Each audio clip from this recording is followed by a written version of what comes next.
Inspector सिद्धांत। Sir.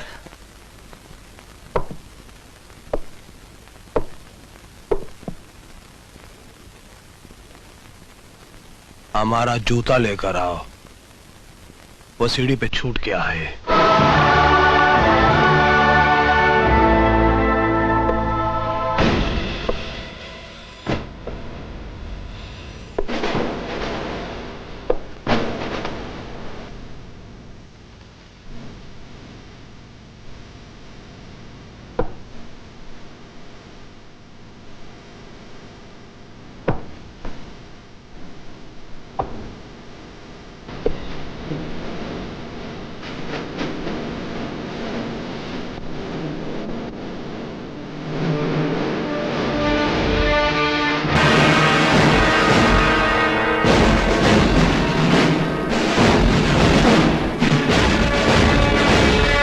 बुरा तो नहीं लग रहा है ना?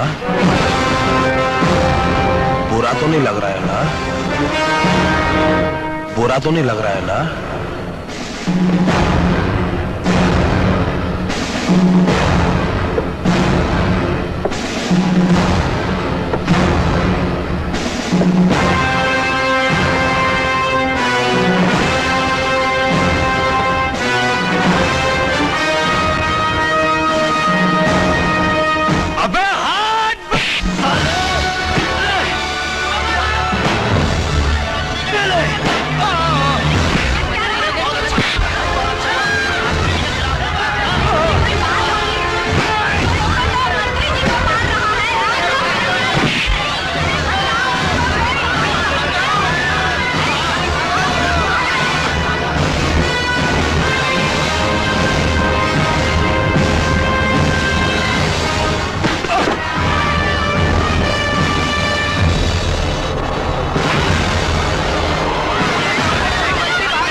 मैं कहता हूं रुक जाओ।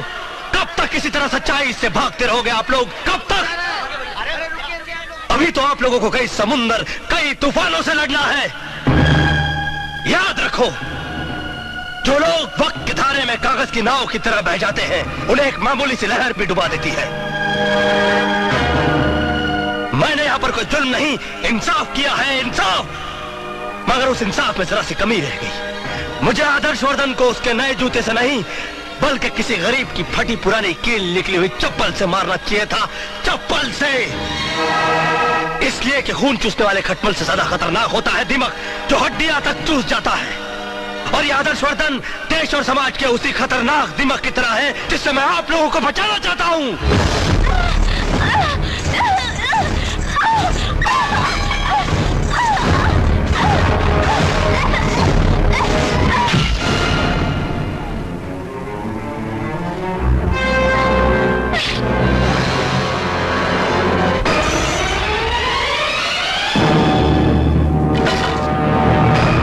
आदर्शवर्धन जैसे नेता ने सिर्फ स्टेज पर नहीं बल्कि सारे देश में आग लगा रखी है। और ये आग की लपटें मुझे सच्चाई बोलने से रोक नहीं सकती। और सच्चाई ये है कि आदर्शवर्धन ने मिस्टर बाटलीवाला से 30 लाख रुपए लिए, उसे बियर फैक्ट्री का लाइसेंस देने के लिए।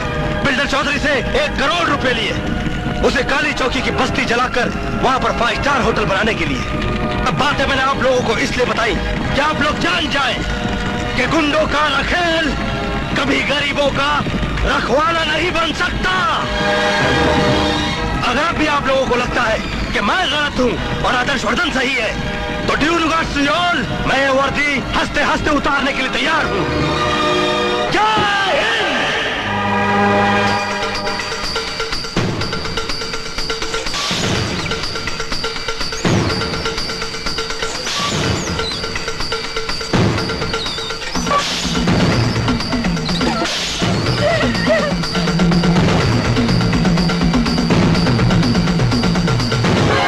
पूजा, क्या हुआ पूजा?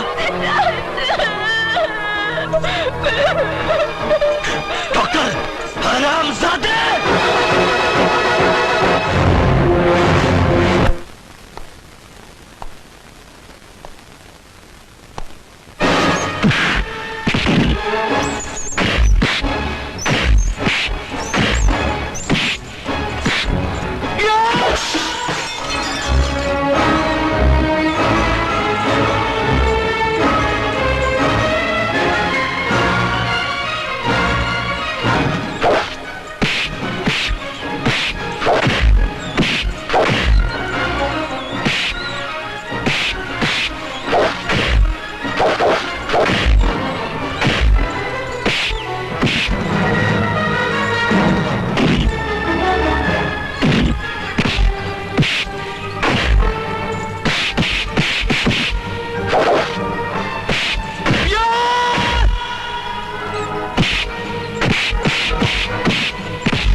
स्वामी जी हमसे बर्बाद हो गए, लुट गए।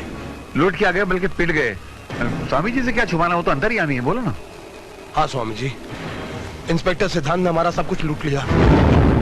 उल्टन के सारे पोल खोल दिए, सब अखबारों में छप गया। जनता तो जूते लेके इनको ढूंढ रही है और इनकी पार्टी ने तो मंत्री पद से भी हटा दिया। मुंह छुपाने को भी जगह नहीं बची अब तो। काजल की कोठरी में रहोगे तो कभी न कभी तो दाग लगेगा। आप लोग निश्चिंत मेरे आश्रम में विश्राम कीजिए।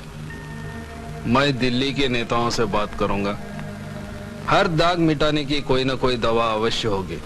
स्वामी जी, अगर मैं इस आफत से निकल गया तो मैं इंस्पेक्टर सिद्धांत के परिवार के हर एक आदमी का कत्ल कर दूंगा। नहीं, अरे ये क्या बात हुई? तुम्हारी दुश्मनी इंस्पेक्टर सिद्धांत से, उसके परिवार के बेगुनाह को क्यों मारोगे तुम? चुप रहो। नहीं, देखो, बेईमानी करना, कालाबाजारी करना एक बात है, लेकिन अगर तुम किसी के खून की बात करोगे तो मैं तुम्हारा साथ नहीं दूंगा। Shut up! नहीं, मैं चिल्लाकर सारी दुनिया को बोल दूंगा। चिल्लाएगा हाँ। तू? चिल्लाएगा ये? क्या सोच रहे हो? कुछ नहीं स्वामी जी, मेरे पुराने मालिक ने कहा था कि बेईमानी करोगे तो एक दिन इतने जूते पड़ेंगे कि टकला निकल आएगा। जूते तो पड़ गए, टकला भी एक दिन निकल ही आएगा। देवी माँ, आज बहू की आंखों की पट्टी खुलने वाली है। उसकी आंखों को रोशनी दे दी। अब अपनी आंखें धीरे धीरे खोलिए।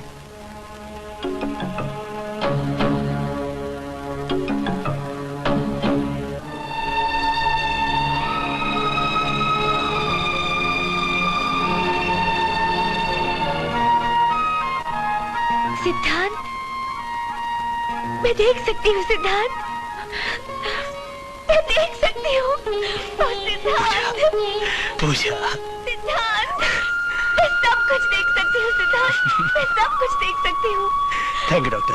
बेटी, आप आया माँ है ना? हाँ बेटी। और तू बिंदिया, और ये तुम्हारे पति हैं। नमस्ते भाभी जी। मेरे देवर जी कहाँ हैं? अरे हाँ, नंदू कहाँ है आज? वो कहीं जरूरी काम में फंस गया होगा। अरे उसे और बाबूजी? बाबूजी, मेरे बाबूजी कहाँ हैं? बाबूजी, बाबूजी, बाबूजी, बाबूजी, बाबूजी, बाबूजी, मेरी आंखें वापस आ गई बाबूजी। बाबूजी, अब मैं आपकी हर चीज संभाल के रखूंगी, आपकी कोई भी चीज गुम नहीं होने दूंगी। सिद्धांत बहुत खुश हुआ होगा ना? हाँ बाबूजी, वो बहुत खुश है, बहुत खुश।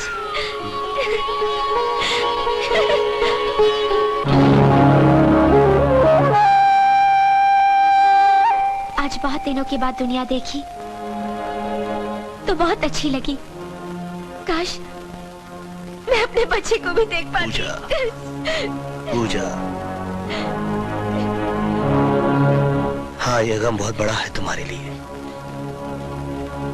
मैं ये कैसे कह दूं कि इस दुख में तुम नहीं रो, और ये भी कैसे कह दूं कि तुम रोती ही जाओ। आओ कुछ पुरानी यादें ताजा करते हैं। शादी का एल्बम दिखाता हूं तुम्हें। ये देखो, देखो इस तस्वीर में तुम कितनी खूबसूरत लग रही हो। किसी ने तुम्हें रोका नहीं कि तुम एक अंधी लड़की से शादी क्यों कर रहे हो? अरे नहीं पगली, बल्कि मेरे इस फैसले से सभी घर वाले बहुत खुश थे। ये देखो बाबूजी कितने खुश नजर आ रहे हैं। आया माँ, अपनी बिंदिया। हाँ हाँ, ये देखो। इसकी तस्वीर इस एल्बम में आपने क्यों लगा दी? क्या मतलब?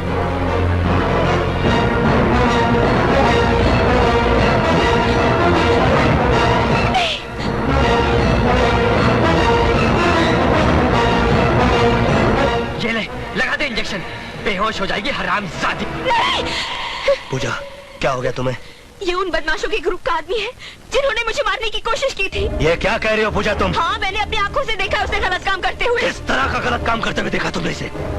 ये उन लोगों में से है जो लड़कियों की नंगी फिल्में बनाता है। एक बार ये लोग मुझे भी उठा कर ले गए थे और मेरे साथ इस तरह की ज्यादती करने की कोशिश की थी। तब किसी तरह मैं वहां से भाग गई थी और वहां तुम मिले थे, याद है तुम्हें? तब यही मेरी तस्वीरें खींच रहा था, यही मेरी तस्वीरें खींच रहा था। नंदू!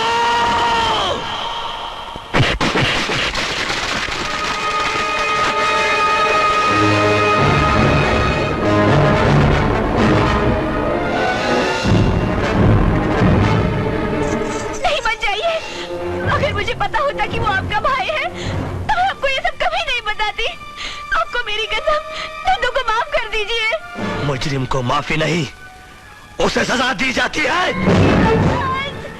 सिद्धार्थ, रुक जाओ सिद्धार्थ, रुक जाओ।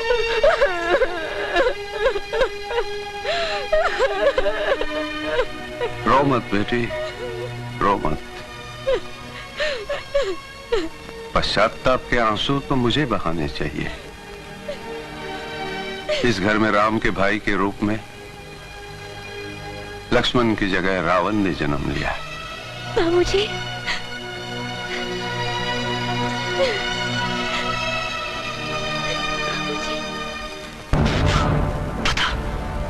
तुम लोग की फिल्म बेचते करी? हाँ? हाँ? किससे खरीदते हो? आपके भाई नंदू से। और कौन कौन आ रहा उसके साथ? और मैंने मंत्री आदर्शवर्धन के साथ उनको देखा है। वो अक्सर यहाँ उनके साथ गाड़ी में आते जाते रहते हैं। कहाँ ब्लू फिल्म बनाते हैं वो लोग? उन लोग का अड्डा कहाँ है? मुझे नहीं मालूम। बता। मुझे नहीं मालूम। बता। मुझे मालूम है।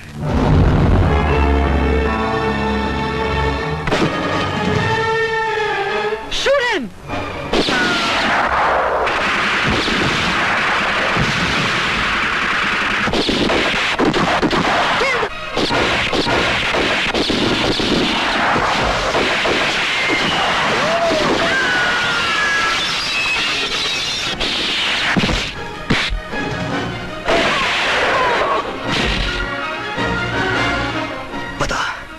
आदर्शवर्धन कहाँ है?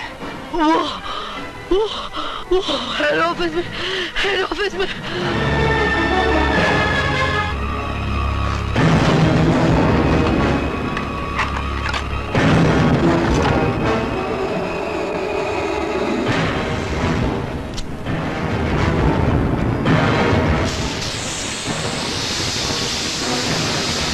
I'm sorry, baby.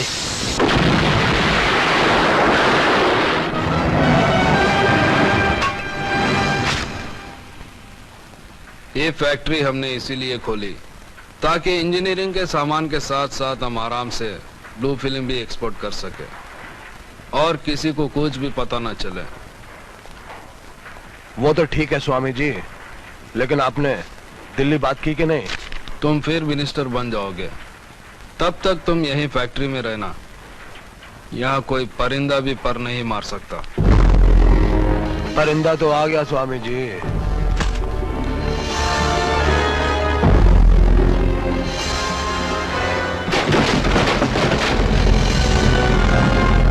खत्म करो।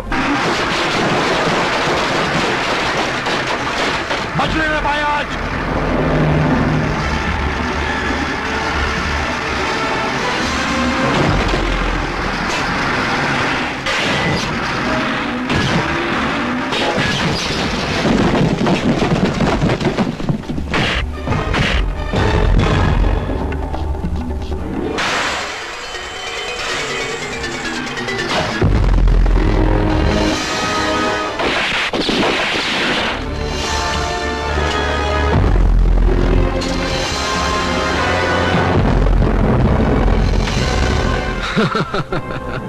हमारा फार्मूला है कि हम पहले शहद चटाकर मारते हैं, अगर उससे नहीं मरा तो जहर देकर मारते हैं।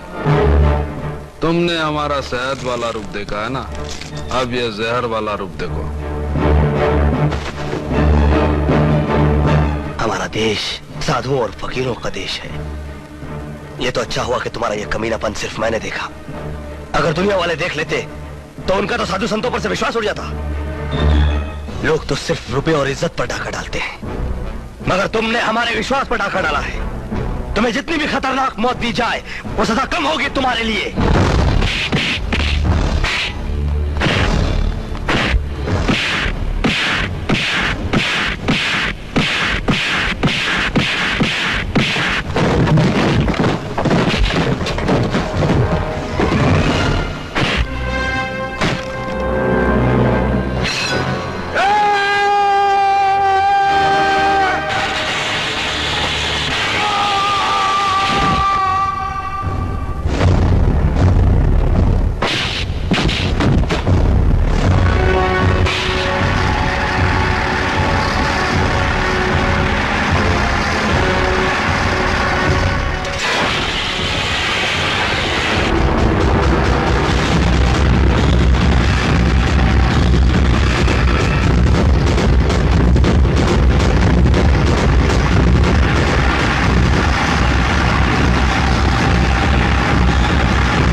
तुम लोग इस औरत को संभालो। नंदू!